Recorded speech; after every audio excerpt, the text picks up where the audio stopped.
Happy birthday to you! Hi, friends! Good day sa inyong lahat. Kumusta kayong lahat? This is Coco, the nonchalant Sitso. For today's video, ako ang mag-VVO, sabi ng nanay ko. Si nanay ay nagluluto ng... Sige nga, hulaan nyo kung anong lulutuin ng nanay ko. Homemade cake po yan. Nakita niya po yan sa YouTube kung paano lutuin kaya ginaya niya po.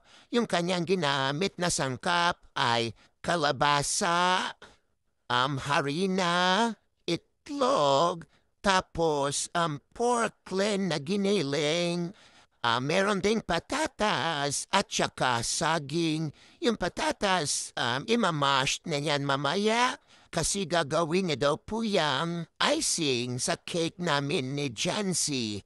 Tapos yung banana, gawin niyang pang-toppings at saka yung kalabasa na maliliit na hiwa, itatoppings niyan daw sa ibabaw.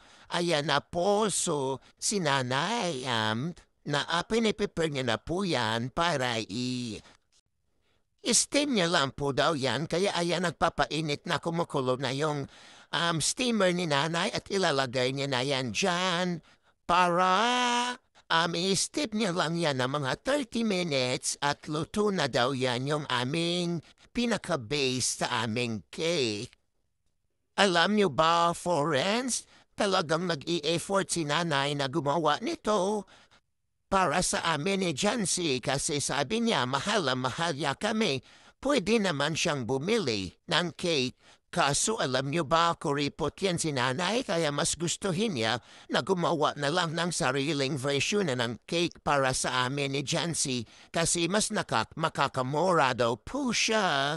Kaysa bibili pa siya sa ibang mga bakers na gumagawa din ng mga cake para sa mga 4BBs, mas gusto niya na siya ang gumawa kasi alam niya kung anong ginagamit na mga ingredients at saka simpre para maging healthy kami ni Jancy palagi at hindi simpre mawawala. Ang mga vegetables na yan, ewan ko ba kay nanay, gustong-gusto niya pinapahirapan yung sarili niya, pwede naman siyang bumili.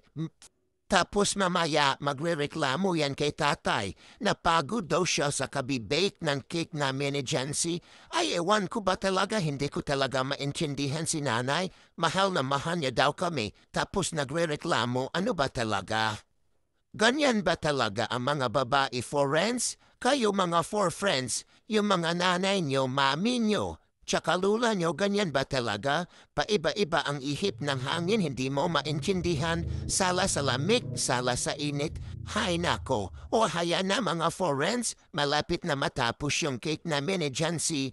Kung nakaabot ka hanggang dito, sana i-like mo, i-share mo at i-follow mo yung Facebook namin. Ayan, happy birthday sa aming dalawa ni Jancy. Ako po ay 4 years old na. Si Jancy naman ay 1 year old na. Alam niyo ba kung bakit pinagsabay ang birthday namin ni Jancy? Kasi hindi alam ni nanay kung ano ba talagang pizza ang birthday ni Jancy.